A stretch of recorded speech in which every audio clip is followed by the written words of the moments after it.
Bismillahirrahmanirrahim. Assalamualaikum warahmatullahi wabarakatuh. Selamat siang anak-anakku sekalian. Ya, hari ini, terima kasih. Hari ini Ibu akan menyampaikan pada kalian terkait dengan perkuliahan kelima di metabolisme zat gizi, yaitu tentang metabolisme lemak. Kira-kira capaian pembelajaran yang diharapkan dari pembelajaran atau materi metabolisme lemak ini apa kira-kira ya? Sebagai kalian profil lulusannya untuk mengetahui atau bisa menjelaskan komposisi lemak seperti apa, kemudian hubungannya nanti dengan pangan ya, dengan pembuatan makanan seperti itu ya, kira-kira itu capaian pembelajarannya. Tapi di sisi lain, kalau misalnya kita melihat dari metabolisme zat gizi ini, berarti bagaimana satu makanan kemudian komposisi lemak di dalam makanan tersebut itu kontribusinya seperti apa ke dalam tubuh, kemudian nanti hasilnya bisa jadi menjadi suatu hal yang positif kalau misalnya sesuai, seimbang, atau misalnya lemak yang kita makan itu sesuai dengan kesehatan atau zat gizi, atau juga apabila berlebihan berarti akan menyebabkan hal-hal yang negatif seperti itu ya. Negatif dalam arti bahwa akan menyebabkan suatu penyakit ya.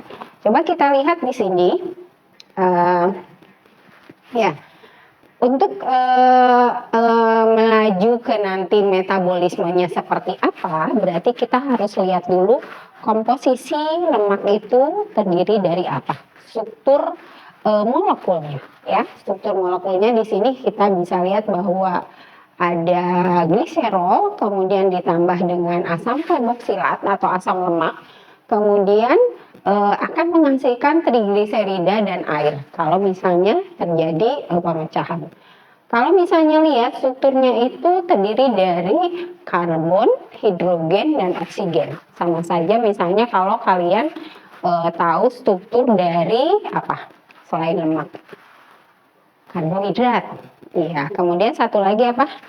Protein. Tapi kalau protein berarti harus ada struktur N-nya ya. Kalau ini lemak sama saja dengan karbohidrat ya. Ada atom C, ada atom H, dan ada atom O. Tapi tentu saja perbedaannya adalah di struktur atau rantai atau rangkaian dari CHO tersebut.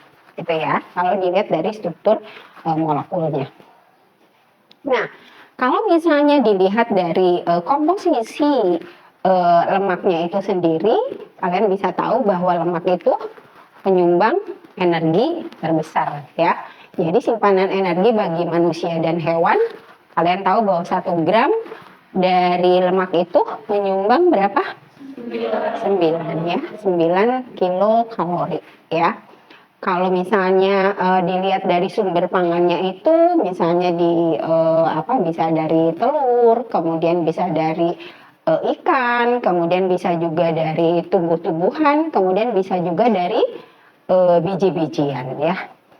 Tumbuhan menyimpan lemak dalam biji, buah maupun lembaga yang digunakan oleh manusia sebagai sumber lemak dalam hidangan makanan. Jadi walaupun kita tidak melihat secara jelas misalnya seperti di pangan hewani, daging ada fatnya, ada lemaknya, tapi dalam tumbuhan itu sendiri biji-bijian seperti itu mengandung lemak ya. Ini dari sumber pangannya. Kemudian kalau misalnya kita lihat fungsi lemak ya. Pembangun dan pembentuk susunan tubuh, membran sel, pembuluh darah seperti itu, komposisinya dari kepala sampai kaki itu terdiri dari lemak juga. Kemudian penghemat protein dan tiamin, kemudian membuat rasa kenyang lebih lama, pemberi pemberi cita rasa dan keharuman yang lebih baik, kemudian memberikan zat gizi lain yang dibutuhkan oleh tubuh. Selain itu, kalau berfungsi dalam metabolisme itu sebagai sintesis hormon, enzim seperti itu, ya. banyak sekali fungsi lemak untuk hubungannya dengan metabolisme. Nah, sekarang kita lihat untuk dia memberikan fungsi atau manfaat bagi tubuh, berarti lemak yang kita makan, misalnya kalian makan apa? Roti misalnya, atau misalnya apa yang sering kalian makan mengandung banyak lemak? Gorengan yang sering misalnya dimakan sehari-hari ya. Kita singkirkan dulu misalnya efek negatif dari gorengan. Gorengan misalnya dari mulut itu pencernaan pertama kali mengunyah, mencampur dengan air ludah dan ditelan, itu satu hal ada enzim yang berfungsi sebagai pendegradasi lemak. Jadi di sini ada enzim lipase lingual. Tapi itu persentase untuk mendegradasinya sangat sedikit sekali dibandingkan nanti enzim-enzim yang berada dalam organ pencernaan yang lain.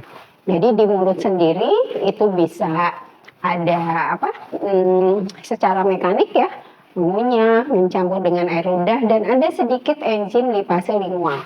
Kalau kalian lihat untuk nama-nama enzim yang berfungsi mendegradasi protein, mendegradasi lemak. Kalau untuk lemak, lipase itu lipid. Berarti kan itu sesuai dengan nama yang bahan pangan yang didegradasi oleh enzim tersebut, ya. Kemudian di esofagus apa? Dari mulut ke lambung, kemudian ada saluran, itu ada pencernaan lemak nggak? Tidak ada. Yang ada hanya apa? Gerakan peristaltik ya. Yang ada hanya gerakan peristaltik di situ. Jadi tidak ada pencernaan di esofagus, hanya ada gerakan peristaltiknya sendiri. Kemudian, nah ini di lambung, lipase lingual dan jumlah terbatas memulai hidrolisis trigliserida menjadi digliserida dan asam lemak. Kemudian lemak susu lebih banyak dihidrolisis. Lipase lambung menghidrolisis lemak dalam jumlah yang terbatas. Jadi mulut masih terbatas pendegradasinya, enzim lipasenya. Kemudian esofagus hampir tidak ada. Kemudian satu lagi di lambung hanya sedikit sekali. Berarti proporsi terbesar pencernaan lemak itu di mana? Di usus halus, ya. Di usus halus lah ini proporsi terbesar dari pencernaan lemak, karena ada apa? Ada empedu. Empedu untuk apa? Mengemulsi lemak. Hati-hati dengan organ empedu. Banyak sekali mungkin kalian tahu bahwa banyak yang penyakit apa di empedu misalnya? Batu empedu ya. Ketika ada batu empedu berarti kapasitas empedu untuk menghidrolisis lemak, untuk mengemulsi lemak berarti berkurang ya. Kemudian ada lagi apa? Pankreas ya. Pankreas, kemudian dinding usus halus menghidrolisis lemak dalam bentuk emulsi menjadi digliserida, monogliserida, gliserol dan lemak. Intinya lemak yang kita makan tadi dari mana katanya? Dari gorengan kah? Dari minyak kah? Semua bisa bermanfaat bagi tubuh kalau sudah degradasi terlebih dahulu. Mau jadi apa? Bisa jadi digliserida, bisa jadi monogliserida, jadi gliserol dan jadi asam lemak. Ya. Nah, disinilah berarti fungsi utama pencernaan atau hidrolisis lemak. Apa di situ kalau organ di situ kalian bisa lihat? Pankreas, pankreas yang mana? Ini kah? Ya. Kemudian satu lagi apa? Apa ini? Apa? Organ di situ? Gallbladder. Pankreas dan apa bahasa Indonesianya?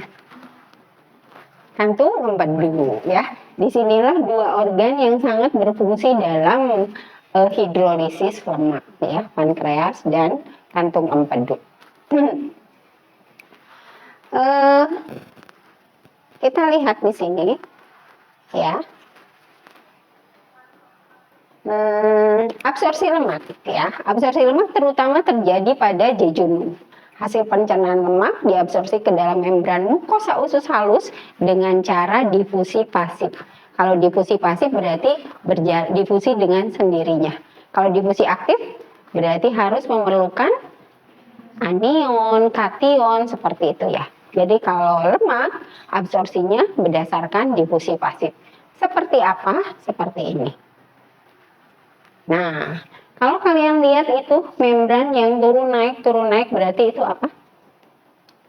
Bagian apa? Ayo, dalam bagian tubuh kita lambung. Mukosa usus itu berupa apa? Fili-fili, ya, pada usus. Itu namanya itu di situ disebutkan.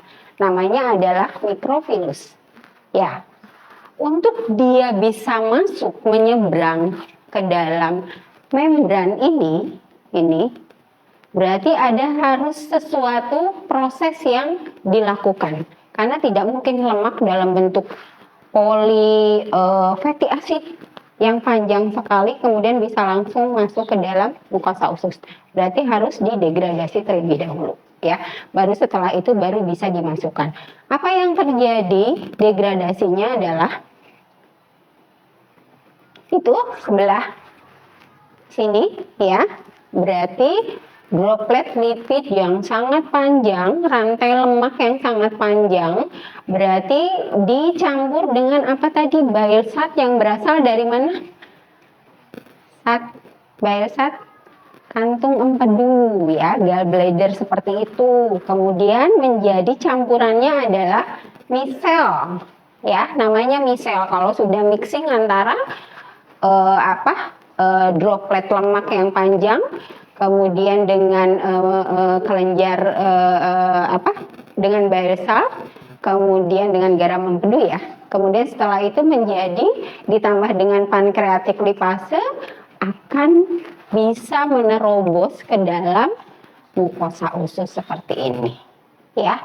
Berarti rantai lemak dengan asam lemak dengan rantai panjang tidak bisa begitu saja masuk ke dalam mukosa usus, ya.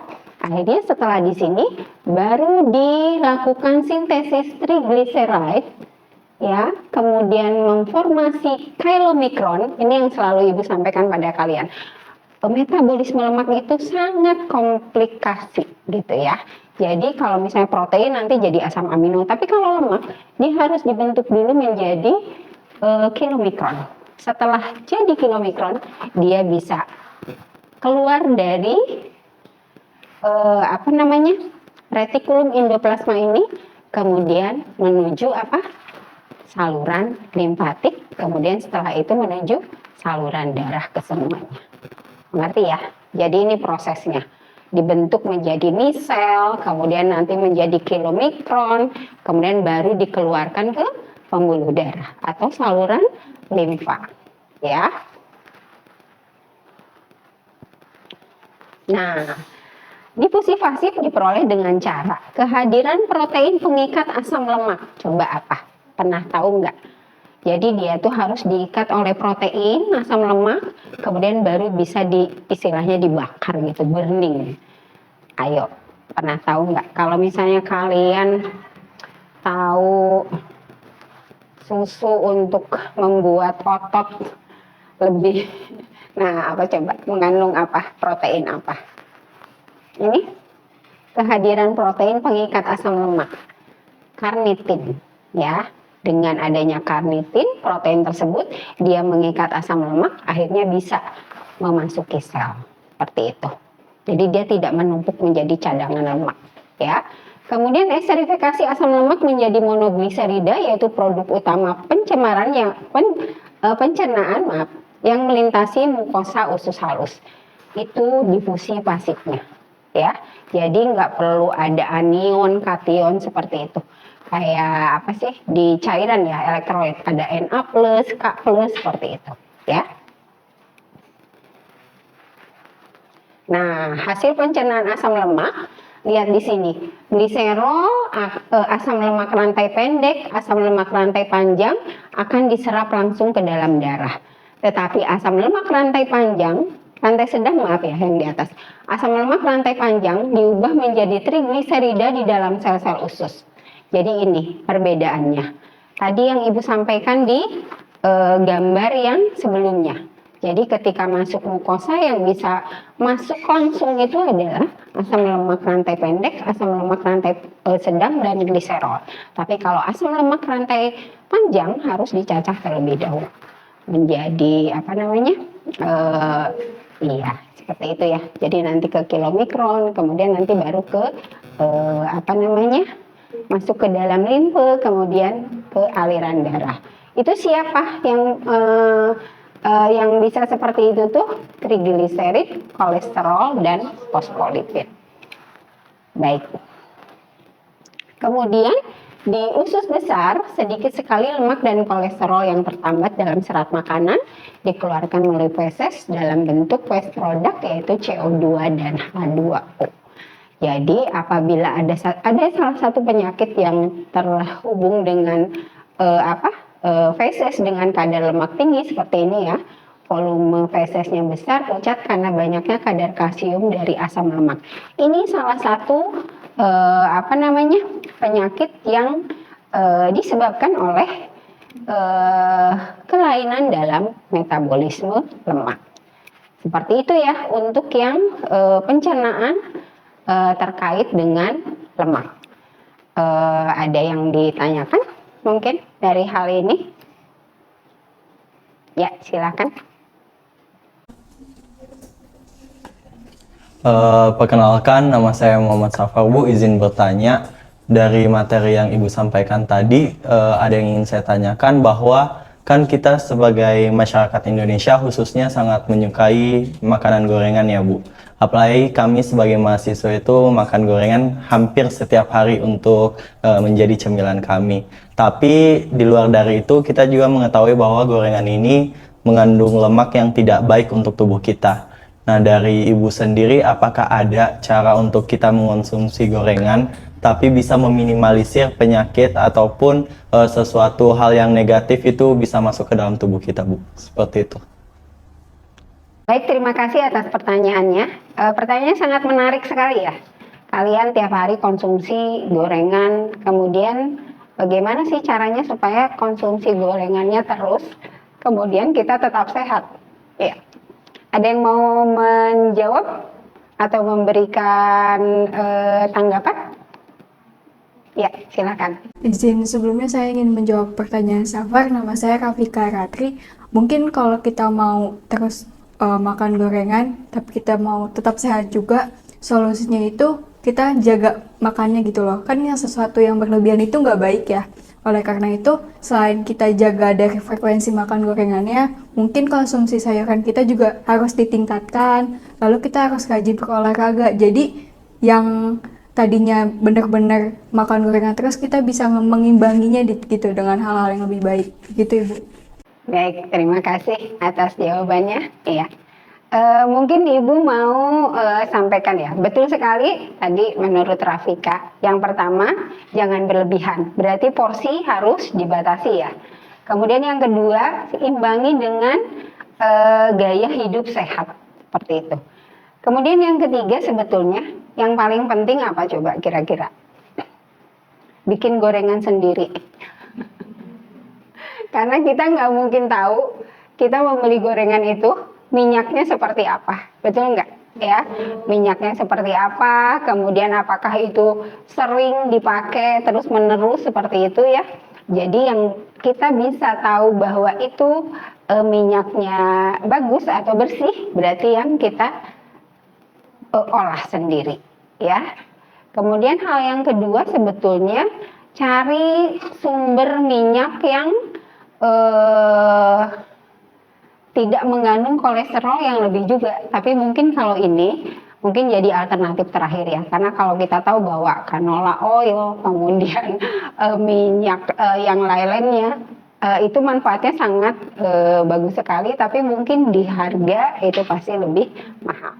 Mungkin itu ya, bisa sedikit Ibu sampaikan dari jawaban dari pertanyaan Safar yang tadi. Baik, tadi kita sudah mendengarkan tentang materi metabolisme lemak. Kemudian tadi sudah ada pertanyaan juga. Nah, sekarang Ibu ada pertanyaan nih buat kalian. Nanti yang bisa menjawab tunjuk tangan ya.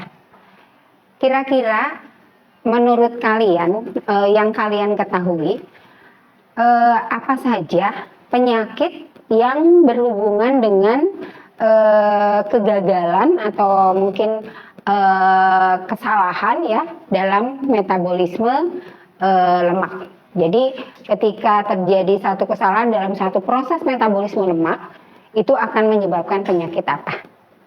Ada yang bisa menjawab? Izin menjawab, Bu. Sebelumnya perkenalkan, nama saya Fida Rashida dengan NIM J0406221129. Salah satu penyakit yang diakibatkan oleh gangguan metabolisme lemak adalah dislipidemia. Dislipidemia adalah kelainan metabolisme lipid yang ditandai dengan peningkatan maupun penurunan fraksi lipid dalam plasma darah. Kelainan dari fraksi lipid ini sendiri ada kenaikan kadar kolesterol total, ada LDL, HDL, sekaligus trigliserida. Semua itu tergantung dari kandungan lipid dan jenis apoprotein yang terkandung. Maka ada 5 jenis lipoprotein, yaitu kilomikron, FLDL, IDL, LDL, dan HDL. Seperti itu. Izin menambahkan, Bu. Perkenalkan, nama saya Angel Nadia Buru Sembiring dengan NIM J0406221014. Di sini mungkin saya menambahkan itu yaitu hiperkolesterol. Kolesterol adalah metabolit yang mengandung lemak sterol yang ditemukan pada membran sel dan disirkulasi dalam plasma darah. Ini merupakan jenis lipid yang merupakan molekul lemak atau yang menyerupai kolesterol, ialah khusus lipid yang disebut dengan steroid. Steroid ini adalah lipid yang memiliki struktur kimia khusus dan struktur ini terdiri atas 4 cincin atom karbon. Nah, kemudian saya akan menambahkan tingginya kadar kolesterol dalam tubuh ini menjadi pemicu munculnya berbagai penyakit. Pola makan sehat merupakan faktor utama untuk menghindari hal ini. Terutama kita sebagai mahasiswa, kita harus menjaga pola makan yang sehat. Apalagi kita sebagai anak kos, pasti lebih rentan atau lebih sering mengonsumsi junk food. Ini akan berdampak buruk bagi tubuh kesehatan kita. Hanya saja, kolesterol yang termasuk kata LDL saja yang berakibat buruk, sedangkan jenis kolesterol HDL merupakan kolesterol yang dapat melarutkan kolesterol jahat di dalam tubuh. Batas normal kolesterol itu sekitar 160 sampai 200 mg. Kadar kolesterol yang tinggi dapat diturunkan dengan simvastatin. Baik, terima kasih atas jawabannya. Betul ya buat yang lain juga anak-anakku. Jadi beberapa hal yang bisa terjadi satu penyakit itu karena gangguan akibat metabolisme lemak adalah tadi yang sudah disampaikan, yaitu dislipidemia, kemudian juga hiperkolesterol. Jadi ketika kita ingin mengetahui salah satu faktor yang bisa berpengaruh terhadap kesehatan, itu sebetulnya bukan hanya kita mengetahui kolesterol kita berapa gitu, seperti itu. Tapi yang penting adalah yang dislipidemia itu. Jadi kadar trigliserid, kadar LDL, kemudian kadar HDL itu bersama-sama sebetulnya saling mendukung itu dalam faktor kesehatan dalam tubuh kita. Jadi kalau dislipidemia itu hubungannya dengan profil lipid. Profil lipid yang tidak bagus, yang hasilnya nanti akan menjadi ketidakseimbangan dalam profil lipid, itu akan berpengaruh terhadap penyakit diabetes mellitus juga, kemudian penyakit degeneratif yang lain. Ingat ya, kalian harus bisa membedakan antara penyakit degeneratif dengan penyakit yang infeksius. Sekarang saat ini di Indonesia maupun di dunia yang paling banyak terjadi itu berangkat dari yang tadinya banyaknya penyakit infeksius, sekarang beralih ke penyakit degeneratif. Penyakit degeneratif tidak hanya bisa menyerang di golongan, contohnya diabetes mellitus saja, tidak hanya bisa di golongan yang berpendidikan tinggi, berpendidikan rendah, kemudian punya penghasilan yang tinggi atau punya penghasilan yang rendah, tapi hampir di semua golongan. Itu harus kita tahu bahwa itu terkait dengan apa? Pola makan, kemudian pola hidup sehat seperti itu. Jadi jaga diri kalian, jaga pola makan kalian, mahasiswa yang berkecimpung di dalam pangan dan gizi, jadi harus tahu bagaimana cara menjaga pola makan kita, pola hidup kita, sehingga bisa menjaga kesehatan dengan baik. Baik, tadi kita sudah mendengarkan beberapa slide tentang metabolisme lemak ya, khususnya di organ pencernaan, kemudian bagaimana lemak tersebut masuk ke dalam tubuh dan menjadi satu zat yang bermanfaat buat kita. Mungkin di sini kalian bisa memberikan feedback untuk Ibu terkait kesimpulan misalnya di perkuliahan ini, atau apa yang bisa kalian tangkap dari materi yang bisa Ibu sampaikan. Ada yang mau menyampaikan? Oh iya, Siva, silahkan. Perkenalkan, nama saya Siva Marsha Putri dengan 3 digit NIM terakhir 054. Di sini saya akan menjelaskan tentang materi metabolisme lemak yang sudah saya catat poin-poin pentingnya. Yang pertama, lemak terdiri dari asam lemak gliserol, terdiri dari karbon, hidrogen, dan oksigen. Setiap 1 gram lemak mengandung 9 kalori. Simpanan energi bagi manusia dan hewan. Untuk tumbuhan sendiri menyimpan lemak dalam biji, buah, atau lembaga. Fungsi lemak salah satunya untuk sintesis hormon. Selanjutnya, pencernaan lemak paling banyak terjadi di usus halus dan paling sedikit terjadi di esofagus. Absorpsi lemak terbanyak terjadi di jejunum, kilomikron, yaitu lipoprotein paling besar. Yang terakhir, difusi pasif diperoleh dengan cara esterifikasi asam lemak. Sudah, Bu. Baik, terima kasih ya atas feedbacknya dan kesimpulan yang Siva bisa ambil dari mata kuliah ini. Mudah-mudahan pada materi ini kalian juga mendapatkan hal yang sama seperti yang tadi sudah disampaikan oleh Siva. Baik, mungkin untuk materi tentang metabolisme lemak Ibu akhiri sampai di sini. Semoga tadi apa yang Ibu sampaikan, kemudian apa yang diberikan oleh teman-teman juga, tanggapan dan saran, itu bisa membuat pengetahuan kalian, kemudian mindset kalian menjadi berubah. Semoga bermanfaat dan bisa menginspirasi buat kalian semua. Sampai jumpa di pertemuan berikutnya. Semoga kalian tetap semangat dan sehat. Kita tutup pertemuan kali ini dengan membaca doa. Silakan Safar untuk membaca doa. Baik, teman-teman sekalian, sebelum kita mengakhiri kelas ini, mari kita berdoa sesuai kepercayaan dan agama masing-masing. Semoga apa yang telah dijelaskan tadi bisa menjadi ilmu yang bermanfaat dan membawa berkah untuk kita semua, dan juga bisa berguna untuk masyarakat sekitar. Berdoa dimulai.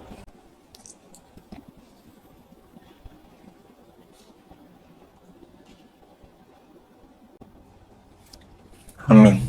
Berdoa tidak pernah selesai.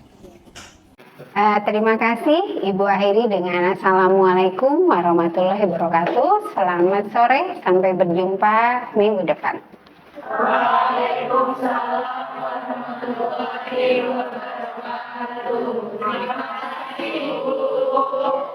Sama-sama.